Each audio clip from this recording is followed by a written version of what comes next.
Hi, I'm Karl van Gelder, broadcaster for Florida Southern Athletic Communications, here with head coach Trish Riddell of women's tennis. Coach, thanks for talking with me. My pleasure. Thank you. And last season, a super historic season. I know you don't want to talk about it, but you became the all-time winningest coach at Florida Southern. So talk about that whole process to get to here and then still have a really strong team going into this year.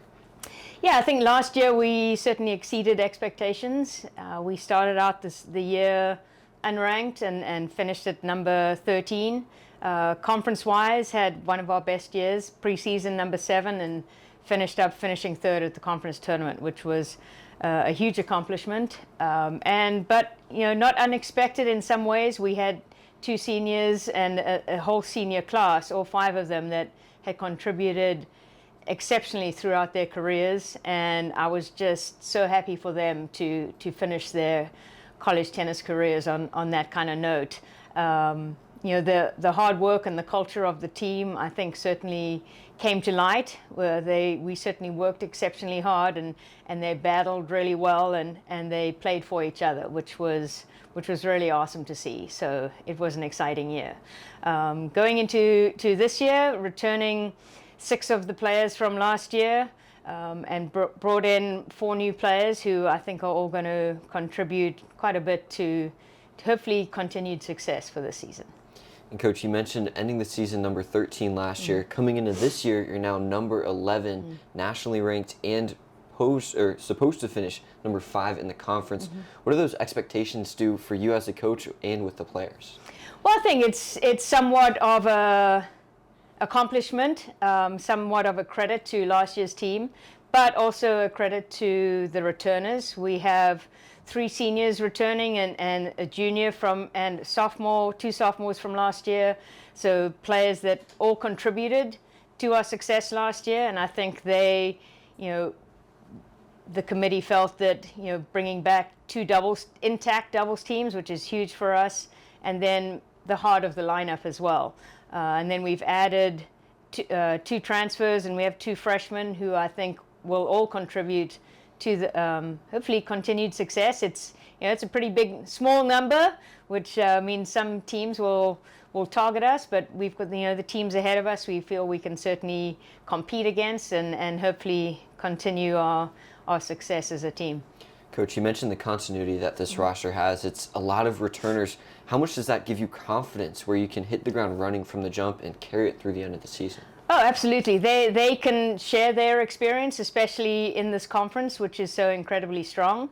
So they can use their experience from the past few years and instill that in the new players, and continue to recognize that we don't have, as some people term, the blue chip recruits all the time, but we try to develop our players to compete with those players and sometimes beat those players. So I think we have players that have worked their way up through the lineup and I think are ready to contribute at a higher level, and I say that's exciting to see them continuing to progress. You guys have a super busy next few weeks, especially around Valentine's Day weekend. You have 3 different matches against 3 different schools. Talk about what getting prepared early with some tough competition does for a team. Well, the conference schedule, it's kind of tough to start out with some big-time conference matches. Our first real match is against Rollins College, which has been a rivalry since I started here. We've gone back and forth, and we edged them out last year. I'm sure they're wanting to revenge that loss from last year, but we want to keep the W going. So preparing for that, I think taking one match at a time, and then obviously the next one is against Barry, which are the reigning national champions. We competed incredibly well against them last year. Lost a close one at home. They beat us at conference after we'd had another historic win. So it's always going to be a battle. But we're just looking for good competition, and then we return home and play Valdosta State, who is also a strong regional foe, and look forward to some good competition. I think the team looks forward to competing. That's what we strive for.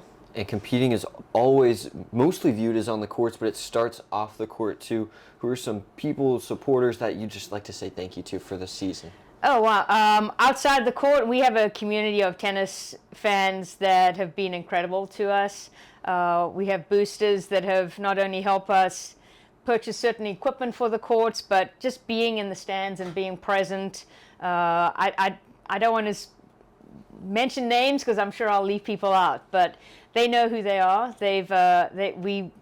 We will get our banner up again where we name all the people that have contributed, whether they've been part of we have a fall fiesta, we had our Mocs and Socks event, and then just the people that have been generous with offering us meals and events. And I said, if I mention names, I know I'll leave somebody out, so I'd rather not mention, but I said I think they know who they are. But they make the Florida Southern Tennis feel like a family rather than just a sports team, so we're very grateful for them. Well, Coach, thank you for your time. Excited for what this season has to hold and to continue to add to that win count. All right. Look forward to it. Thanks, Thank you. Karl.